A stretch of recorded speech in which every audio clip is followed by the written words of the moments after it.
चलो उस्ताद जी, जाकर चाय पीते हैं। जा बे, तू इधर ही मेरे लिए चाय ले आ। मैं नहीं जाता वो छिछोरी के पास। ठीक है, मैं जाता हूँ। जा। आपको क्या चाहिए? एक चाय शक्कर पारे। चाय और शक्कर पारे। चाय और शक्कर पारे। ये लो। मेरे को दो चाय दे दो।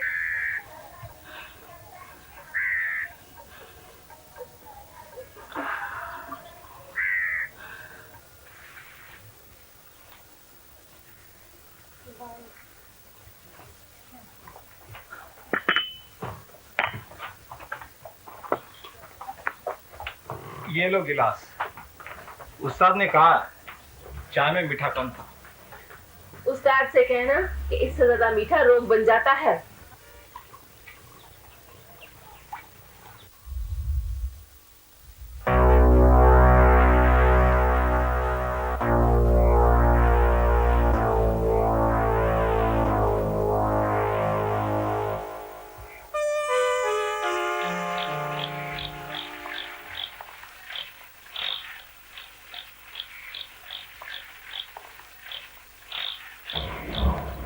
टिकट यहीं तक का था उस्ताद। चलो।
नहीं, मैं क्यों कुछ कहूंगी? मुझे क्या जरूरत है तुम्हें कुछ कहने की? मैं अभी चली जाऊंगी, जरा बादल छट जाए।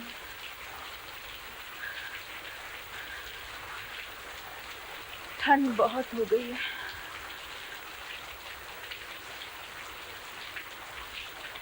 एक प्याली चाय की दे दो, पैसे दे दूंगी।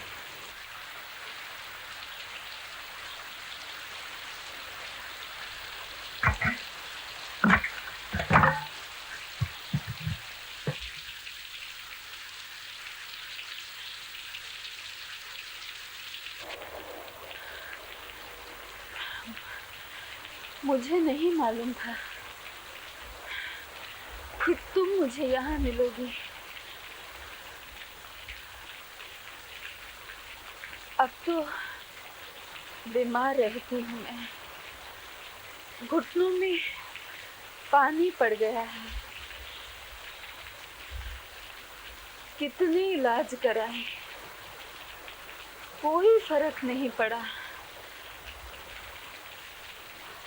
सुना है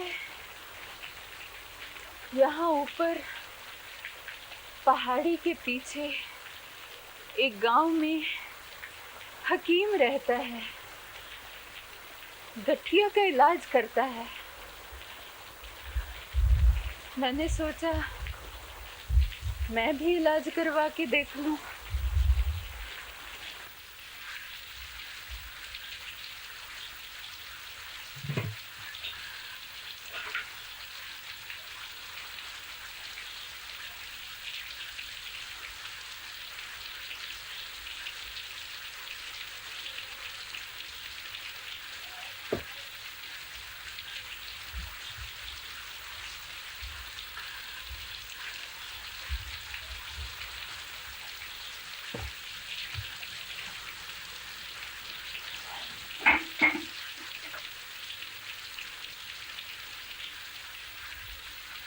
मुआ बस का ड्राइवर पता नहीं क्यों तुम्हें गाली दे रहा था। सड़क पर जो बैठी हूँ, किसी का मुंह रोक सकती हूँ क्या?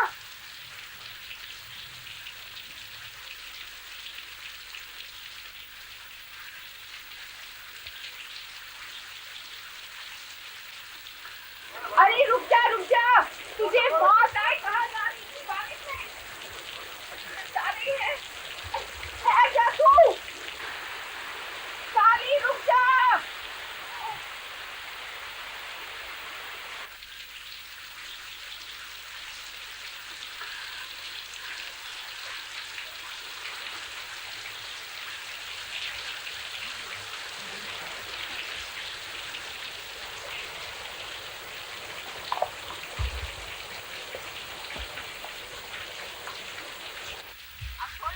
बैठ जाते हैं, ये बारिश थमने दे, फिर घर जाएंगे। अब इस तंदूरी को भी जाने दे। पता नहीं कहाँ से आ टपकी है। जब से वो वहाँ बैठी थी, मेरा तो सांस घुट रहा था। अकेली कैसे रहती होगी।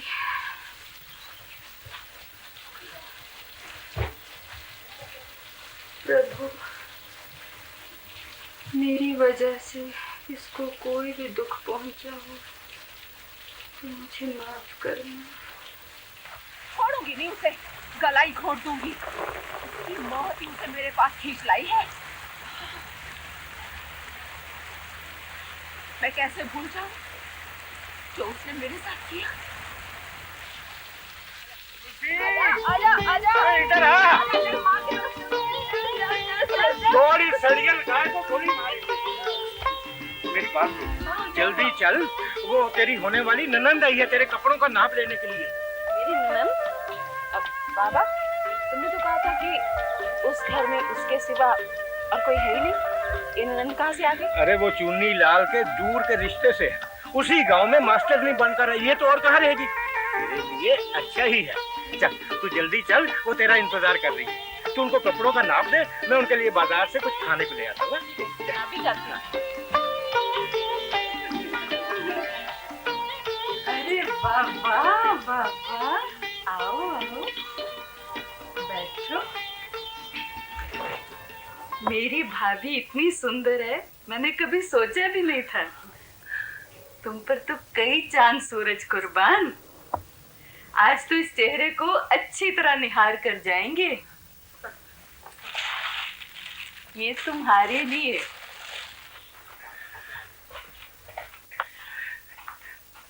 लो बेटी, लाओ जी लाओ। लो, चाय पियो। कांता, भाभी चाय नहीं पिएगी क्या? जी, मैंने इसे कभी चाय पीने ही नहीं दी। तो इतने लाड से पाला है आपने इसे। जी क्या है कि इसके सिवा मेरा इस दुनिया में है ही कौन, और मेरा भी इसके सिवा दुनिया में और कोई नहीं। आप लोग चाय पियो, बातें करो, मैं अभी आता हूँ। जी अच्छा। तुलसी, मुंह तो मीठा कर। नहीं, मैं नहीं खाती। शर्मा रही है। तू तो मुंह मीठा कर। हाँ भाई, मैं तो जरूर करूंगी। वो नाप तो ले। अरे हाँ तुलसी, मैं क्या तुम्हारा नाप तो ले लूं? ब्याह को थोड़े दिन रह गए हैं और अभी तक एक भी जोड़ा नहीं बना, किसी का भी नहीं।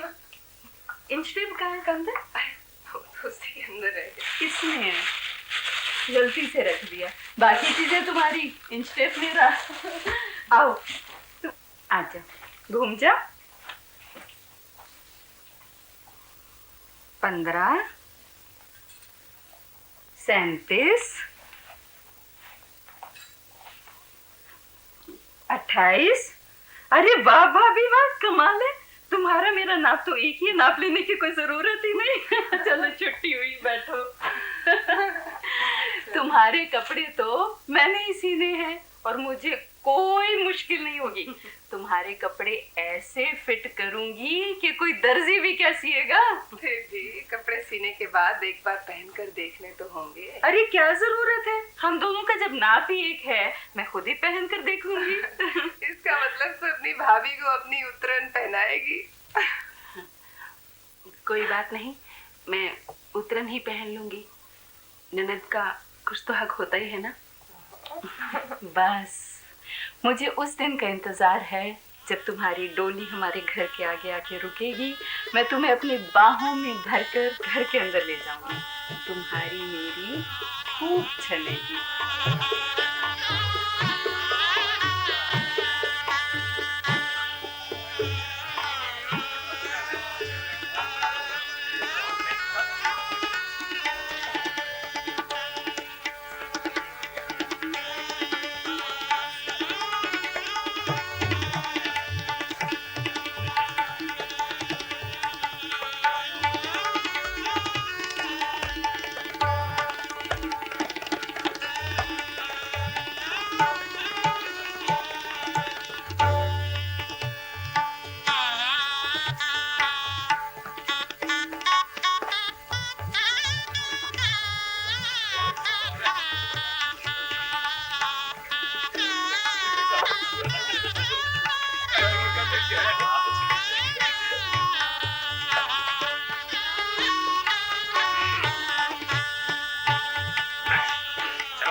तुम्हारे ब्याह के बाद ये पहला कपड़ा सिया है तुम्हारा। कोई कसर वसर रह गई होगी तो वो भी ठीक कर दूंगी। बहुत मजा आया सीने में। कपड़ा जो बहुत अच्छा है। हाँ, कपड़ा तो बहुत अच्छा है, पहन कर देखो। तुम्हारे कपड़े का तो मुझे तब पता चलता है जब मैं उसे खुद पहन कर देखूं। लाओ पहन कर देख लेती हूँ, कोई कसर वसर होगी तो अभी ठीक कर दूंगी।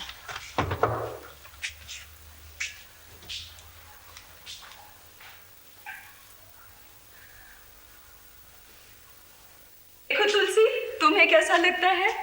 जरा इधर आना। यहाँ कंधे के नीचे कोई चुन्नट तो नहीं रह गया? नहीं, चुन्नट तो बिल्कुल नहीं है, एकदम फिट है। 1 मिनट। हुक लगा रही हो? हाँ, वो एक बटन खुला रह गया। सलवार देखना, लंबाई ठीक है ना सलवार की? बिल्कुल ठीक है। आगे से बढ़िया लग रहा है तुम ना? बहुत अच्छी लग रही हो।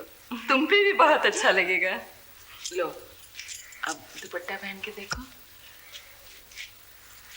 ऐसे नहीं, ऐसे। चलो भाई चलो, मुंशी चुन्नीलाल आ गए, पानी वानी लेके आओ। बर्फ मैं साथ में ले आया हूँ। तुम्हारा ये सूट उनको भी दिखा दूं तो अच्छा है। कोई नुक्स वुक्स होगा तो बता देंगे।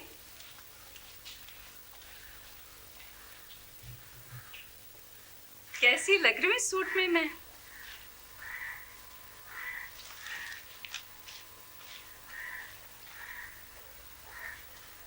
अरे वाह, मैंने तो पहले ही कहा था ये रंग तेरे में बहुत खिलता है। बहुत अच्छी लग रही थी। वाह। लेकिन ये सूट मैंने अपने लिए नहीं सिया। अपने लिए नहीं सिया? अच्छा अच्छा अच्छा, समझा, उस नई दुल्हन के लिए। हाँ। ठीक है, अब तूने पहन लिया तो तू इसे अपने पास रख। उसके पास तो और भी कपड़े होंगे। लेकिन मैं इसे नहीं पहनूंगी, उसके लिए बनाया है। मैंने कह दिया ना, अब इसे उतारने की जरूरत नहीं है, समझी? ये बात ठीक नहीं है। अरे, मेरी बात का कोई असर नहीं होता क्या? मैंने कह दिया ना कि अब इस सूट को उतारने की जरूरत नहीं है, बस। इस घर में वो होगा जो मैं चाहूंगा, समझी? ठीक है, मैं ये घर छोड़ के चली जाती हूँ। क्या मतलब? मैं वैसे भी सोच रही हूँ अब मेरा इस घर में रहना ठीक नहीं है। मुझे यहाँ से चले जाना चाहिए। अब तो मुझे डर भी लगने लगा है। डर? किसका डर? लोगों का डर। और मैं अपने आप से भी डरने लगी हूँ। दिमाग खराब हो गया है तेरा। तुमने किया है। अगर तू चली जाएगी तो तेरी नौकरी का क्या होगा? छोड़ दूंगी। और रहेगी कहाँ? भाई भाभी के पास चली जाऊंगी, पठानकोट। जब तू वहां नौकरी करती थी तब तो तेरे भाई भाभी ने तुझे घास नहीं डाली, और अब तू जब नौकरी छोड़ करके जाएगी तो तुझे धक्के मार मार के घर से बाहर निकाल देंगे वो। यहाँ तू राज करती है, राज, इसलिए इतने इतराती है। नई दुल्हन ने कुछ कहा क्या? नहीं। देख, मैं जानता हूं तू आजकल किस बात पे खिंची हुई है। जल्दी जल्दी में कुछ करेगी तो नुकसान उठाएगी। तुझे ये सूट नहीं पहना ना, जा जाके दे दे उस तुलसी को। मैं तेरे लिए दूसरा ले आऊंगा। इस घर में ना तो तेरे लिए कभी किसी चीज की कोई कमी थी और ना कभी होगी। जा जाकर के पानी लेकर के आ, बर्फ पिघल रही। मुंशी चुन्नी लाल का मूड मत खराब किया कर। जिंदगी के दिन थोड़े जो ऐश से गुजरे तो अच्छा।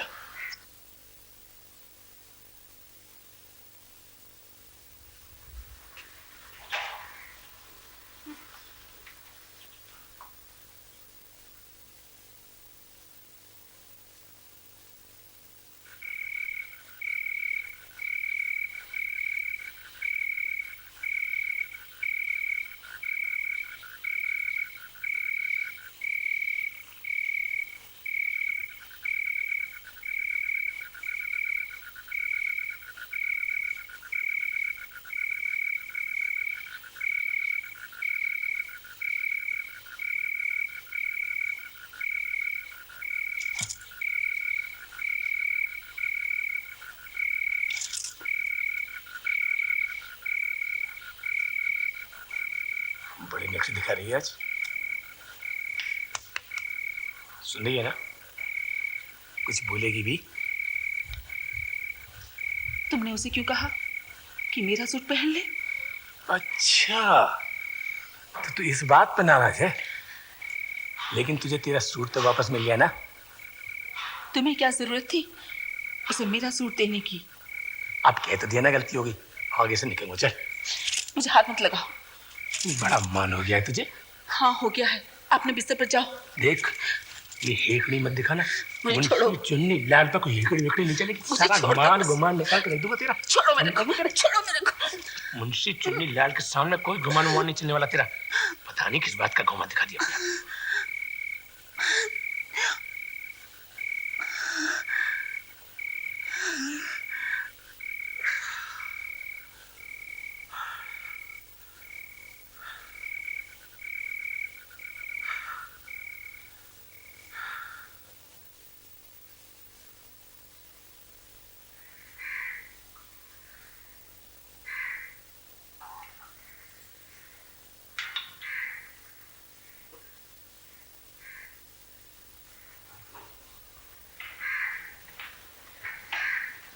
भाभी चाय।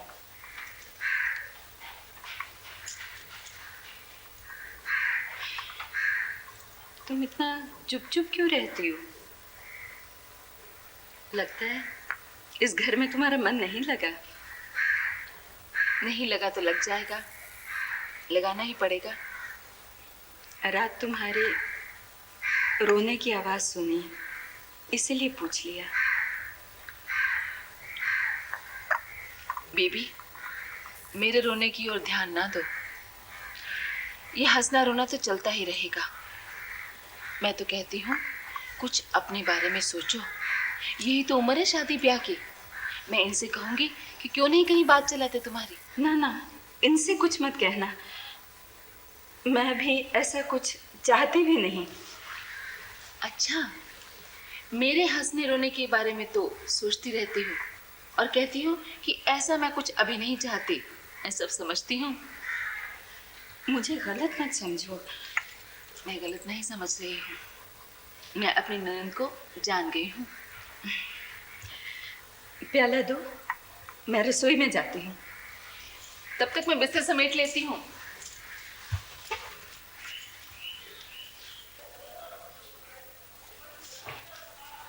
भाभी, मैं दाल चढ़ा कर आई हूँ, जरा देख लेना कहीं उबल ना जाए। हाँ, देख लूंगी। मैं भी नहा कर आती हूँ।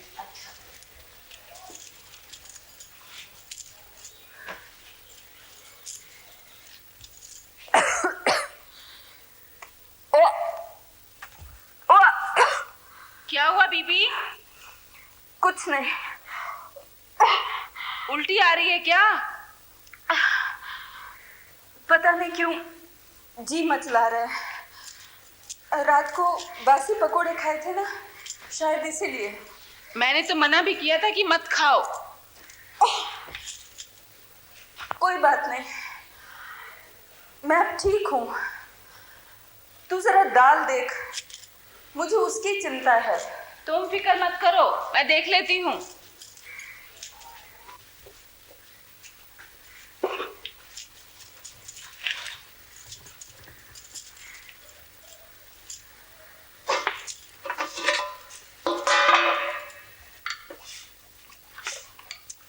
आय हाय, इतना सारा पानी डाल दिया।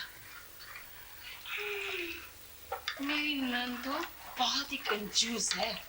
पतली पतली दाल तो है ही नहीं, पानी पानी है। आओ आओ बीबी, बैठो। खाना तैयार है।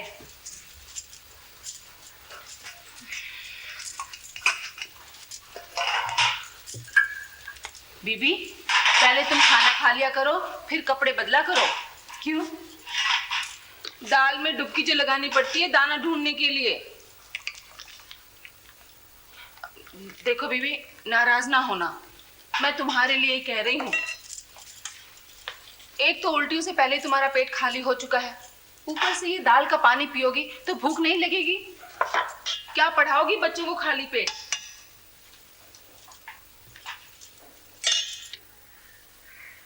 तुम्हें मेरी फिक्र करने की कोई जरूरत नहीं। मैं जानती हूँ मुझे क्या करना है। बीबी, तुम तो सचमुच नाराज हो गई। तुम्हारी कसम, जो मैं तुमसे मजाक कर रही हूँ तो। मुझे ऐसा मजाक पसंद नहीं। ये तुम क्या कह रही हो बीबी? मैं तो तुम्हें अपनी बहन जैसी समझती हूँ। कोई जरूरत नहीं ऐसा समझने की। मेरी तो अक्ल मारी गई थी। आखिर मैंने कौन सी ऐसी बात कह दी जिसने तुम्हें नाराज कर दिया?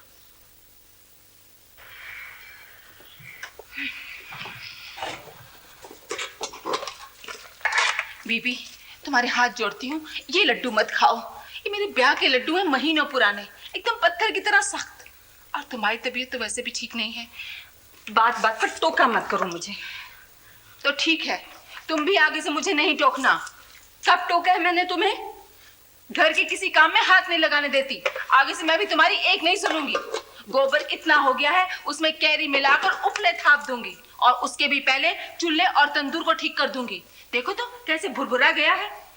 अगर कोई पड़ोस वाली औरत आकर देखेगी तो यही समझेगी कि चूल्हे की मिट्टी मैं खा जाती हूँ। तो कौन खाता ये मिट्टी? मैं? तुम कैसे खा सकती हो मिट्टी?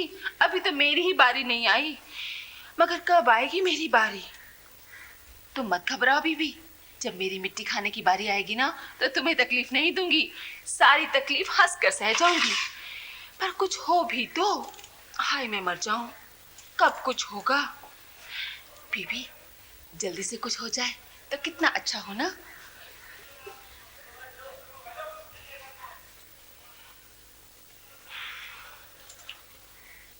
यार बदनी यार बदनी बहुत अच्छा गाती हो। बदनी, अरे चूड़े को बचा कर हाथ डालना। फिक्र नहीं करना। अरे वाह, तुम तो बड़ी अच्छी रोटियां लगाती हो। मामा के घर में अक्सर लगाया करती थी, यहाँ तो मेरी ननंद मुझे काम ही नहीं करने देती। घर की मालकिन बनी बैठी है ना। मैंने भी अब कह दिया है कि खाली नहीं बैठूंगी, सारा काम करूंगी। बड़ी तुनक मिजाज है तुम्हारी ननद, जरा संभल कर रहना।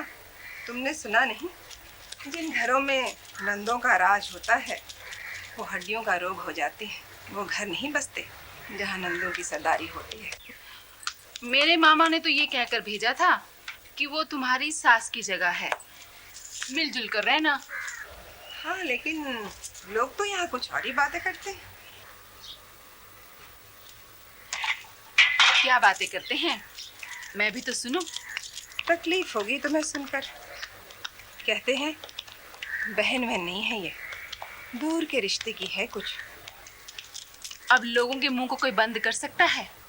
पहले बेचारी अकेली रहती थी तो लोग खुसर पुसर करते होंगे, अब तो मैं आ गई हूँ, अब सब चुप हो जाएंगे। और माना कि दूर के रिश्ते की है, पर कोई रिश्ता तो है ना। असली रिश्ता नहीं है, ऐसा कहते हैं सब लोग। कुछ भी हो, मुझे तो बड़ी अच्छी लगती है। भाई घर में कोई तो है बात करने को। मुंशी तो शराब पी के मस्त रहता है, कोई मतलब की बात निकालनी हो ना तो ही बात करता है। चलो मतलब के लिए ही सही, कुछ लोग तो पीकर यूं बेहोश हो जाते हैं कि उनको अपना मतलब भी याद नहीं रहता है।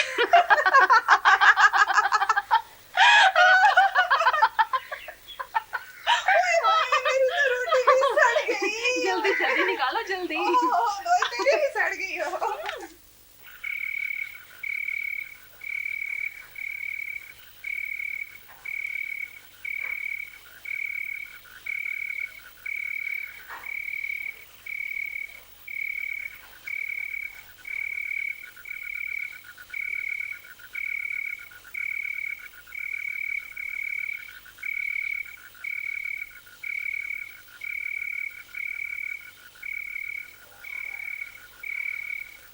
तू अभी तक सोई नहीं?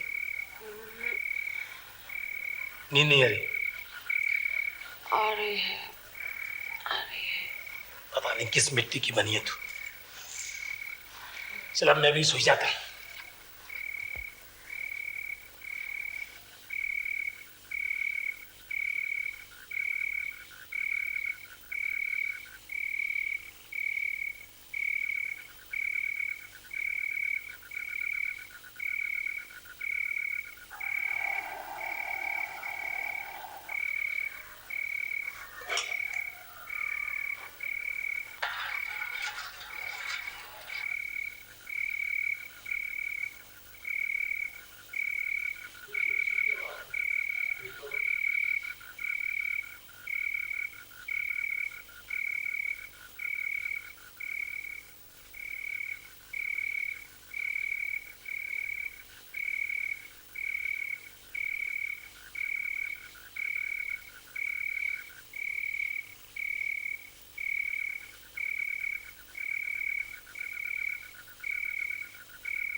पुराना गुड़ भी डालती है और मेथी भी।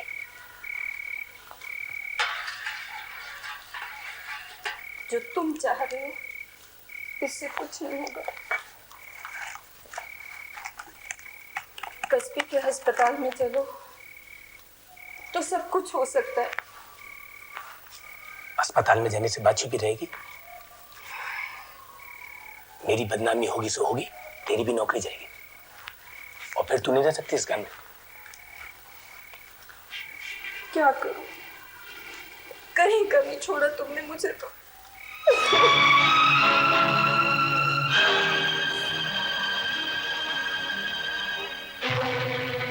जो हो गया सो हो गया, इसमें तो अब कुछ हो नहीं सकता। ले, किसी भी तरह से इसे पी ली, थोड़ा सा ले। अरे पी लेना, पुराने समय में लोग इसी का इस्तेमाल करते थे। चल ले पी। पी तो लेती हूँ, मगर इससे कुछ नहीं होने वाला। कस्बे के अस्पताल में ले जा सकते तो कम से कम दाई को ही बुलवा लो। दाई के पेट में कोई बात बचती है क्या? सारी बस्ती को पता लग जाएगा कि तू पेट से। चल पी।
जल्दी से घर पहुंच जाए, देखे तो सही वो कल मुही क्या कर रही है। चल चल चल।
पैसे लाओ, पैसे पैसे। हाँ, और किसको चाहिए चाय? चाय किसको चाहिए? मैं बोला चाय ले लो। पैसे दो, पैसे। हाँ, और एक मट्टी। हाँ जी, क्या चाहिए आपको? एक मट्टी देना। एक चाय चाहिए।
यहीं बैठी हो?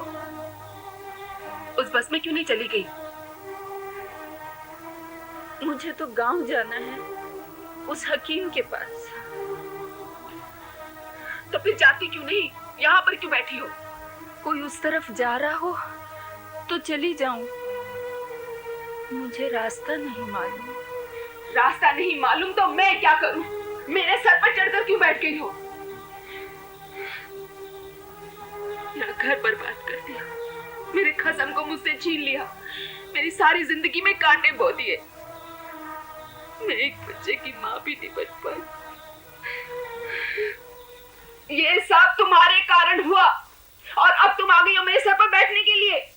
कुछ शर्म हया है कि नहीं तुम्हें? आखिर किस मिट्टी की बनी हो तुम? देखो, तुम यहाँ से अभी चली जाओ। अगर तुम नहीं गई तो मैं तुम्हें धक्के मारकर बाहर निकाल दूंगी। जाती हो कि नहीं?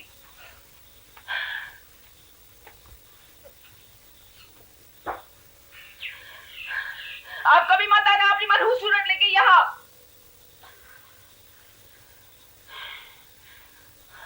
अब खड़ी क्यों हो गई? अभी कुछ और करना बाकी है क्या? अब इससे ज्यादा और क्या बिगाड़ लोगी मेरा? निकल जाओ यहाँ से, मैं कहती चली जाओ। बेगैरत बेशरम बदचलन कहेगी। गाली मत दो करकसा। ये मत भूलो कि मेरी जिंदगी भी तुम्हारे कारण तबाह हुई। क्या? मेरे कारण? हाँ, तुम्हारे कारण। अगर तुम्हारा ब्याह चुन्नी लाल से ना हुआ होता तो क्या मैं इस तरह दर दर की ठोकरें खाती? क्या मैं इतने नर्क भोगती? तो मेरा हो चुका। तुमने मेरी घर गृहस्थी में कीड़े डाल दिए। साथ तू उसे गृहस्थी कहती है अपनी, जहां बहन बनकर रह रही थी? दुनिया की आंखों में तो धूल झोंकी रही थी, अपने आप को धोखा दे रही थी। कब तक मेथे और पुराना गुड़ उबाल कर पीती? कभी तो ये पोल खुलती ही। पता नहीं मेरा कब क्या होता। मगर कमीनी, तूने मेरी पोल खोलने में देर ना लगाई। तूने मुझे कहीं का नहीं रखा। तूने मेरी जिंदगी बर्बाद कर दी।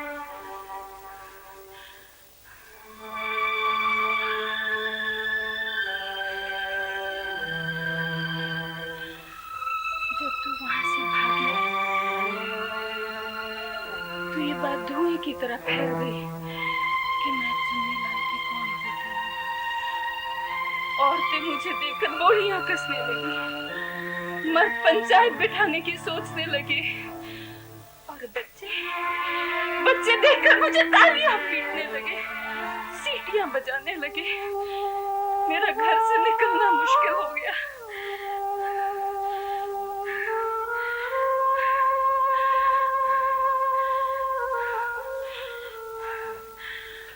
जब मैं स्कूल गई तो मास्टरनी ने मुझसे बात तक ना की और हेडमिस्ट्रेस ने मुझे नोटिस देकर नौकरी से निकाल दिया। बहुत अच्छा हुआ, तुम्हारे साथ ऐसा ही होना चाहिए था। सजा तो मिली तुम्हें? मगर मैं पूछती हूँ, सजा मुझे ही क्यों मिली? मुंशी चुन्नीलाल को किसी ने क्यों नहीं कुछ कहा? क्योंकि वो मर्द है। मर्द को कोई क्या कह सकता है? मगर क्यों? सारा कसूर तो उसी का था। ऐश तो उसी ने की। उसे कोई फर्क नहीं पड़ा। वो वैसे ही उसी घर में रहता रहा, वैसे ही रोज काम पर जाता रहा और वैसे ही रोज शराब पीता रहा। मेरे होते वो तुम्हें ले आया और सुना है हम दोनों के बाद उसने एक तीसरी औरत को घर में रख लिया। पर तुम क्यों वहां से चली आई? लोगों का मेरे साथ सुलूक देखकर और पंचायत का फैसला सुनकर उसने मुझे घर से बाहर निकाल दिया। तुम्हारे साथ ऐसा ही होना चाहिए था। जो दूसरों की जिंदगी उजाड़ देता है उसके साथ भी वैसा ही होता है। यही तुम्हारी भूल है कि तुम ऐसा सोचती हो। एक औरत होकर औरत की बात नहीं समझती, उस चुन्नी लाल को कुछ ना कहकर मुझ बेकसूर के मत्थे सारा दोष मढ़ रही हो। तुम बेकसूर हो? हाँ, मैं बेकसूर हूँ। अब मैं तुम्हें कैसे समझाऊं? तुम हंसोगी, हाँ, तुम जरूर हंसोगी ये सुनकर कि कभी मैं भी तुम्हारी तरह एक भोली भाली लड़की थी। कौन नहीं हंसेगा तुम्हारी ये बात सुनकर? सच तो यही है कि मैं बहुत भोली थी, नहीं जानती थी कि ये दुनिया इतना बड़ा नर्क है। बहुत छोटी थी मैं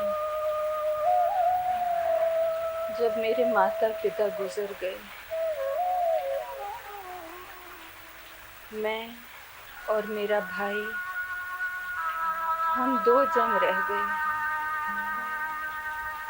भाई मुझसे बड़ा था, उसे पढ़ाई छोड़कर कामकाज में लगना पड़ा, मगर वो बुरी संगत में पड़ गया। वो अपने से बड़ी एक ऐसी लड़की को घर ले आया जिसका चाल चलन ठीक नहीं था। जैसे जैसे मैं बड़ी हुई, उसने मुझे अपने गंदे धंधे में घसीटना चाहिए। जब मैं नहीं मानी तो उसने मेरे भाई के कान भरने शुरू कर दिए। मेरा भाई 24 घंटे शराब में धुत रहता था। रोज किसी न किसी बहाने उसने मुझे मारना शुरू कर दिया।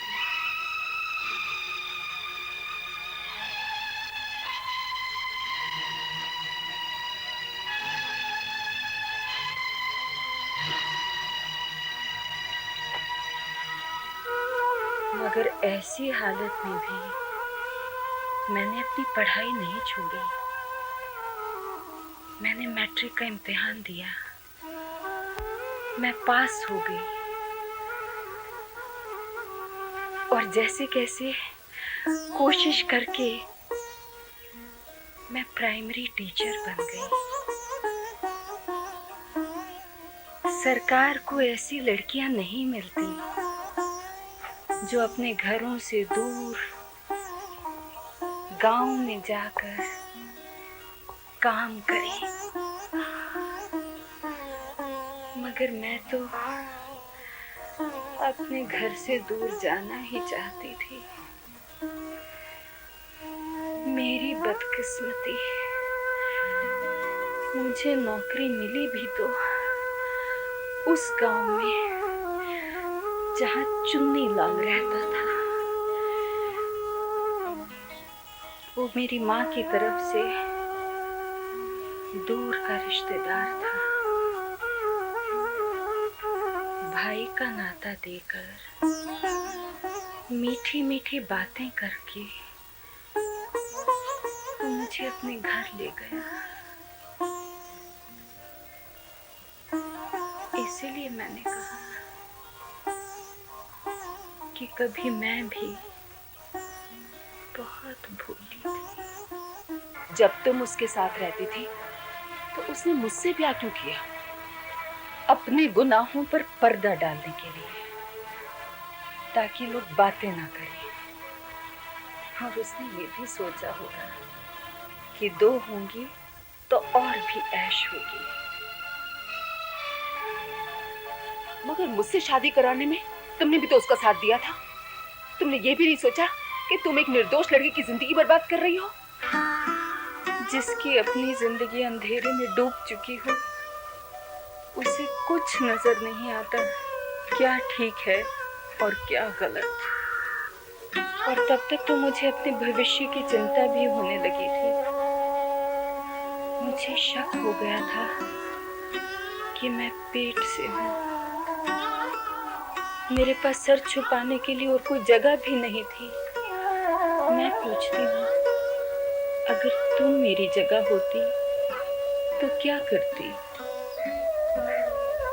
किसी कुएं में डूब मरती। मैं कई बार कुएं की मुंडेर तक गई, लेकिन छलांग नहीं मार पाई। तुम भी कभी गई होगी। हाँ, गई थी, जब घर से भागी थी। तुम भी कूद नहीं सकी ना। जो छलांग मार देते उनका बड़ा जिगरा होता है। मेरे पास वो हौसला नहीं, ना तुम्हारे पास। कोई विरला ही ऐसा होता है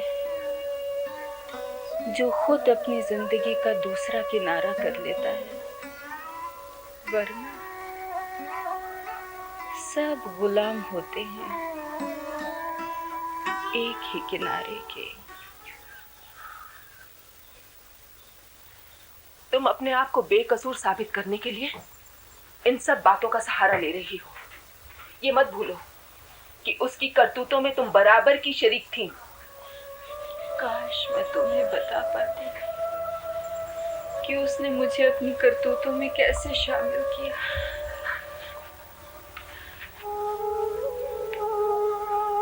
वो घड़ी जब उसने मेरे साथ जबरदस्ती की पहली बार, वो घड़ी आज भी जब मुझे याद आती है तो मेरा रोहा रोहा शर्मिंदगी और पछतावे में डूब जाता है। कैसी मजबूरी थी वो।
एक बार उस अंधेरे में डूबने के बाद मुझे आज तक कभी रोशनी नहीं नजर आई।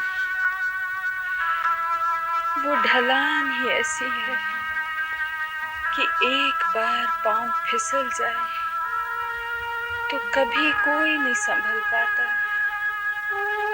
बस नीचे ही नीचे, नीचे ही नीचे गिरता चला जाता है। तुम्हें जो बच्चा होने वाला था उसका क्या हुआ?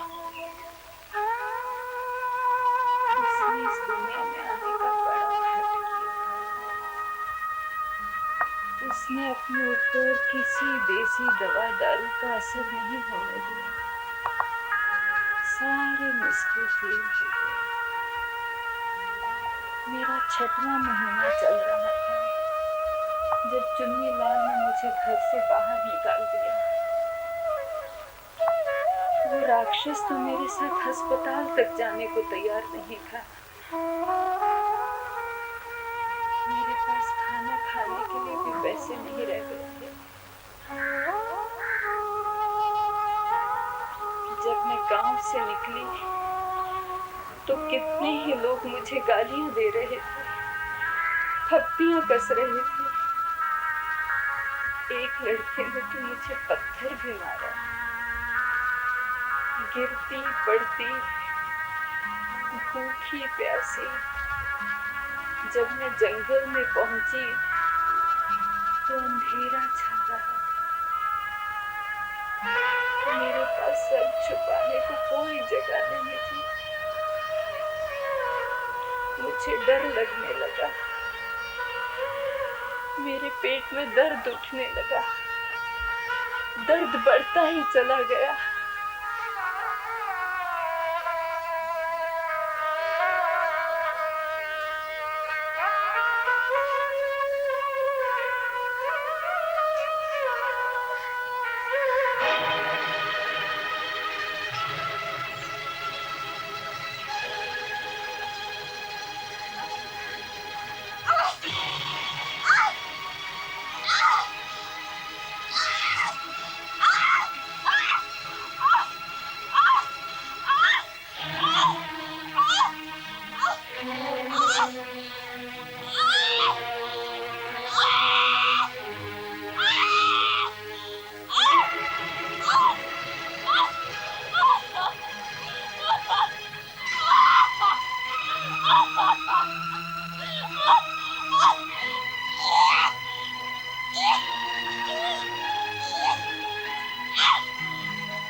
जब मुझे होश आया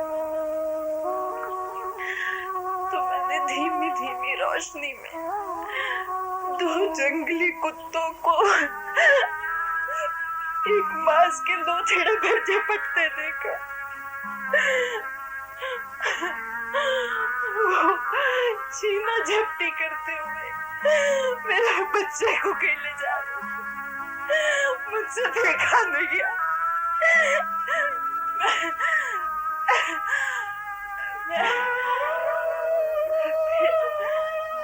बेहोश हो गई।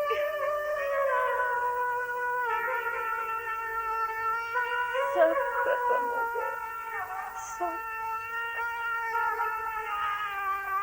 जब मैं उस जंगल से निकली तो एकाएक मेरे अंदर एक भाव जागा कि इस दुनिया में अच्छाई बुराई नाम की कोई चीज नहीं है। सच और झूठ का कोई अस्तित्व नहीं है। काला चिट्टा सब बराबर है। किसी बात से कोई फर्क नहीं पड़ता। और इस सोच ने मुझे कैसे रास्ते पर धकेल दिया जहाँ पाप और पुण्य का मतलब एक ही है। मैंने अपने जिस्म को नीलाम कर दिया। मगर कुदरत ने हमारे जिस्म को बेचने के लिए नहीं बनाया। उसका अपना ही हिसाब किताब है और इस हिसाब किताब में गड़बड़ हो जाए तो जीना मुश्किल हो जाता है। मैं बीमारियों से भरी एक बोरी की तरह हो गई हूँ। चला नहीं जाता, बैठा नहीं जाता, खाया नहीं जाता और नींद भी नहीं आती। बस एक थकावट का एहसास। जीना नहीं चाहती मगर मरने की कोई सबील भी तो हो। आज तुम्हारी हालत को देखकर मुझे इतना दुख नहीं हुआ जितना अपनी हालत को महसूस करके हुआ है। मैं तुमसे ज्यादा रहम के काबिल हूँ मगर मैं नहीं चाहती कि मुझ पर कोई दया करे, मुझ पर कोई तरस खाए। मैं किसी योग्य नहीं हूँ और मुझ पर गुस्सा करके भी तुम अपना ही नुकसान करोगी। तुलसी, हम दोनों को एक ही सांप ने डसा है और हम दोनों के पास उस जहर का कोई इलाज नहीं है। हमें बस बर्दाश्त करना है, जो है उसे सहना है, सिर्फ सहना।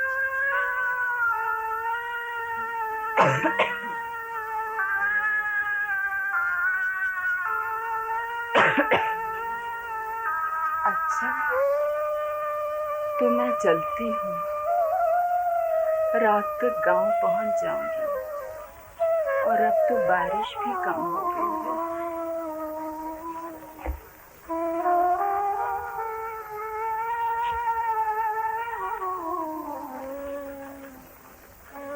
मैं पहले भी जा सकती थी, मगर तुम्हें देखकर रुक गई। तुमसे बातें करने का मन करा।